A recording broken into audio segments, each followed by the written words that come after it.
যে গোলকধামে গেছিল সেটা হচ্ছে এইখান থেকেই মানা হচ্ছে পুরা। সকালবেলা গেছিলাম হচ্ছে সোমনাথ মন্দিরে, তখন তো দেখানো যায় না কারণ ফোন নিতে দেয় না। আমরা এই যে সাজগোজ করতে করতেই দেরি হয়ে গেল আজকে।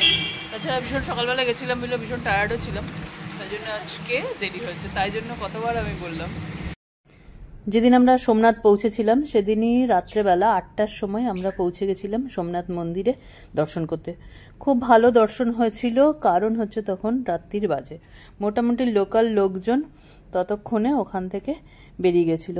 তো আমরা আবার দুবার করে ঘুরে ঘুরে, একবার প্রথমে লাইন দিতে হয়, তারপরে আবার ঘুরে ঘুরে বেশ ভালোই দর্শন করেছিলাম।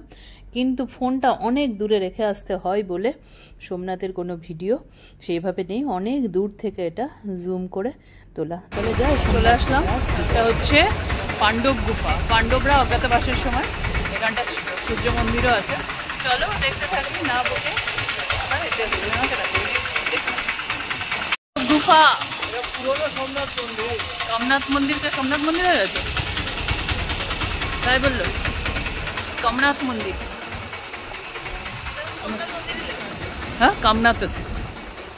আরে হিন্দিটা একটু শেখ। কামনাথ মন্দির, কামনাথ।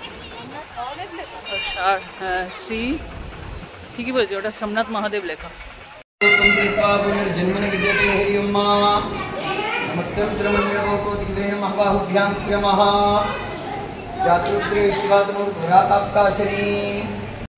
টিক্কা লাগিয়ে হামাগুড়ি দিতে দিতে আমরা পৌঁছে গেলাম হচ্ছে শঙ্করাচার্যের গুফা, যেখানে বসে শঙ্করাচার্য ধ্যান করেছিলেন। এটা পাণ্ডব গুফা নামে পরিচিত। এখানে নন্দী মহারাজকে একটা ভীষণ অন্যরকম মূর্তিতে দেখা যায়। বিভিন্ন শিবলিঙ্গ আছে। যাই হোক, ঠাকুরমশাই বাংলা বলতে পারে, বাংলা বলে আমাদের বললে খুব ভালো, খুব ভালো। আমরা সেটা দেখে তারপরে বেরিয়ে পাণ্ডব গুফা দর্শন হয়ে গেল। মন্দিরটা বেশ সুন্দর। মন্দির সুন্দরই হয় সবসময়। মাতাজির মন্দির। গুফায় গেছিলাম, কি সেই ভিডিও তোমরা দেখবে। এরকম নিচু হয়ে গুফার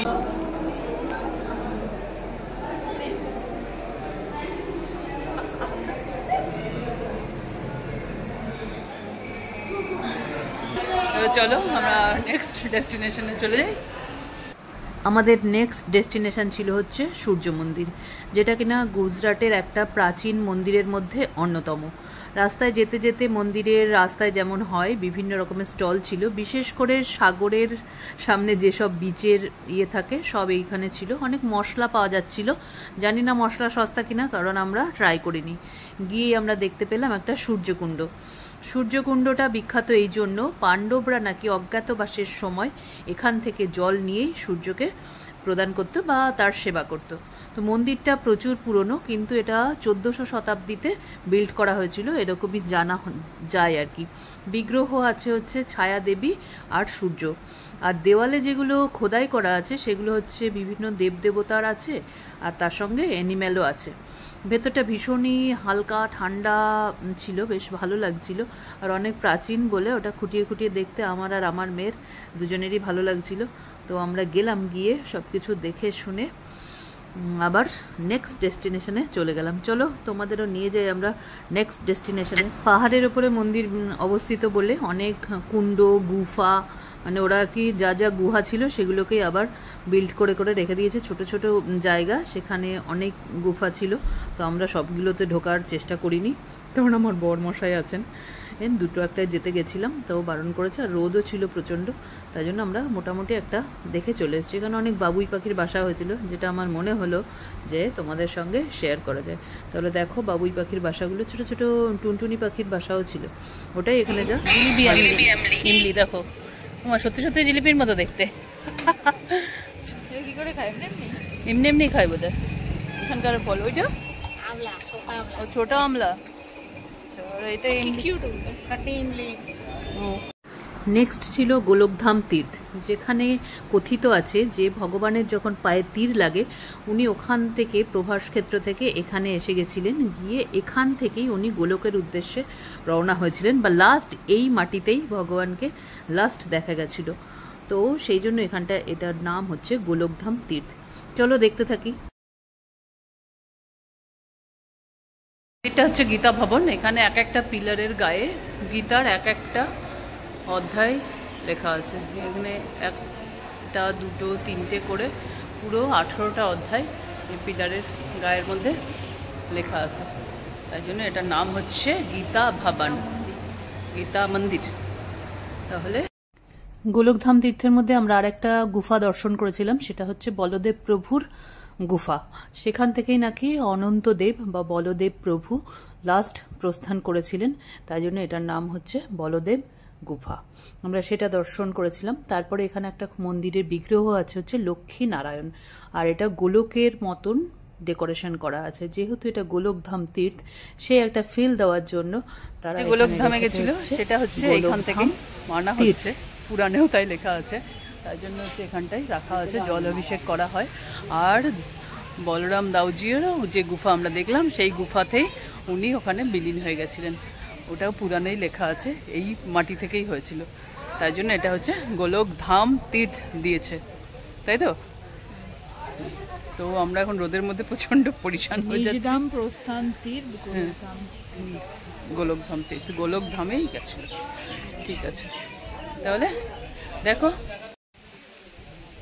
গোলকধাম তীর্থে ভগবানের দুটো চরণ দিয়ে ওখানে বাঁধিয়ে একটা স্মারক তৈরি করা আছে, ওইখানে জল অভিষেক করা হয়। আর যখন যখন কৃষ্ণের কোন জন্মতিথি বা যা যা উৎসব হয়, এখানে খুব বড় করে মানানো হয়। আমরা ওটা দেখে নেক্সট ডেস্টিনেশনে চলে গেছিলাম। এখানে আবার বাবার সঙ্গে আর মেয়ের সঙ্গে ডিবেট হচ্ছিল, এটা কি কি বলা আছে। এখানে লেখা আছে যে পুরাণ অনুসারে এই বলা হয়। এই নদীটা হচ্ছে হিরণ্য নদী। পরিবেশটা বেশ ভালোই লাগতো যদি না আমরা ইয়েতে আসতাম, বিকেলবেলা আসতাম। আমরা এখন এত রোদের মধ্যে এসেছি তো আমরা পরিশান হয়ে যাচ্ছি। আর আমাদের সকালবেলা ঠাকুর দেখতে গিয়ে, ভগবান দর্শন করতে গিয়ে সোমনাথ, তাই জন্য বেরোতে দেরি হয়ে গেছে। এসে তো এসছি এখানে, যেন রোদের মধ্যে প্রচণ্ডই পরিশান লাগছে। এখানটা হচ্ছে গোলকধাম, এটা পুরো তীর্থ। দেখতে কিন্তু ভালোই, জায়গাটা কিন্তু বেশ সুন্দর। বিকেলবেলা দারুণ দারুণ লাগবে। এটার মধ্যে কত নারকেল গাছ দেখেছো, ওখানে প্রতি নারকেল গাছ। আর নারকেলের চাষই মনে হয় এখানকার লোকেরা মোটামুটি করে, কারণ হচ্ছে অন্য কিছু তো হয় না, নারকেলের বাগান আর বাগান। এই যে নারকেল, জমির পর জমি পুরো নারকেল আর নারকেল। ভাত রান্না করে তারা জানে যে কিরম ভাত রান্না করতে হয়।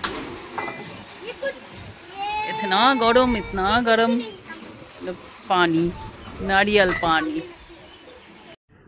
সোমনাথের আমাদের শেষ দর্শনীয় মন্দির ছিল ভালকা তীর্থ।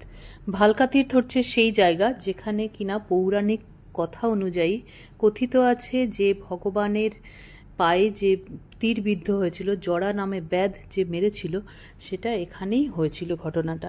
তো আমরা পৌঁছে গেলাম ভালকা তীর্থ মন্দির।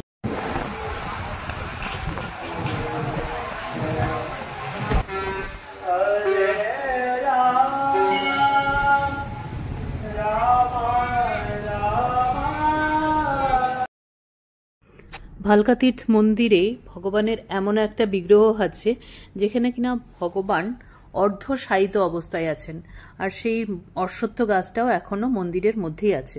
ওটা দেখে মনে হচ্ছে নিচটা দেখে একদমই নষ্ট হয়ে গেছে, কিন্তু আমরা যখন ওপরটা দেখলাম একদম তরতর করছে অশ্বত্থ গাছটা। এই যে গাছটা পুরো বাইরে গিয়ে একদম তরতর করছে, মন্দিরের ভেতর দিয়েও দেখা যাচ্ছে।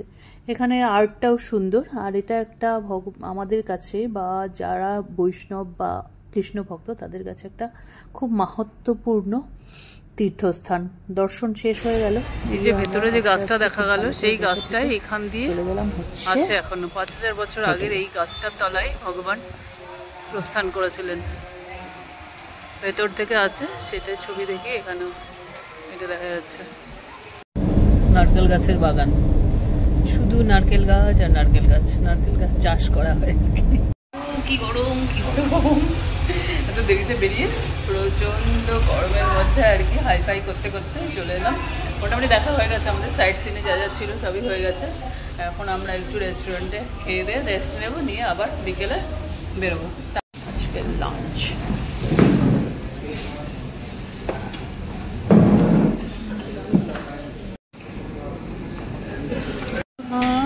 আইসক্রিম না হলে না খাওয়ার ঠিক কমপ্লিট হয় না। আইসক্রিম আর মিষ্টি এই খেয়ে খেয়ে খেয়ে খেয়ে পুরো একদম ওয়েট বাড়ে বাড়ুক। খেয়ে তো নিই আগে আইসক্রিমটা। রাধে রাধে। আহা, কি খেলাম! তাহলে কি হচ্ছে, এখানেই সকালের ব্লগটা শেষ হচ্ছে। টাটা, বাই বাই, দেখা হচ্ছে নেক্সট ব্লগে। টাটা।